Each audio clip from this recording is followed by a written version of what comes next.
महात्मा गांधींनी ते प्रसंग पाहिला आणि ठरवलं की आयुष्यभर सत्याच्या मार्गाने चालायचं, सत्य सोडायचं नाही, किती त्रास हो. आणि मग साहित्य अशा परिणाम करत असतं.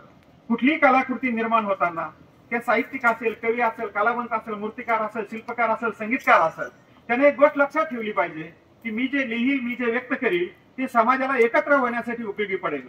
त्याने सुसंस्कृत समाज निर्माण होईल. समाजामध्ये भेदभाव करणारी कलाकृती ही समाजाच्या हिताची नसते. म्हणून साहित्य हा शब्द सहित आलेला आहे. सगळ्यांना एकत्र करणारं जे असतं ते साहित्य असतं. आणि ह्या साहित्य कलेसाठी आम्ही आणि माझ्यासारखे असंख्य लोक काम करत आहेत. हे फक्त मराठी भाषेत होतं असं नाही, सर्व भारतीय भाषेत होतं, जागतिक भाषेमध्ये होतं.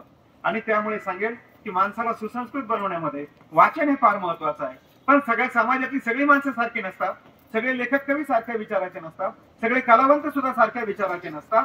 विचार भिन्नता, विविधतेत एकता हे आपल्या देशाचं एक महत्वाचं वैशिष्ट्य आहे. आणि म्हणून जाता जाता एवढं सांगेल की आपल्या मुलांच्या हातात किंवा आपल्या हातामध्ये आपण जे काही वाचायला घेऊ ते सुद्धा पारखून आणि प्रागतिक विचाराचं, समतेच्या विचाराचं, न्यायमूल्याच्या विचाराचं आपल्या हातात असलं पाहिजे. त्याचं वाचन आपण केलं पाहिजे.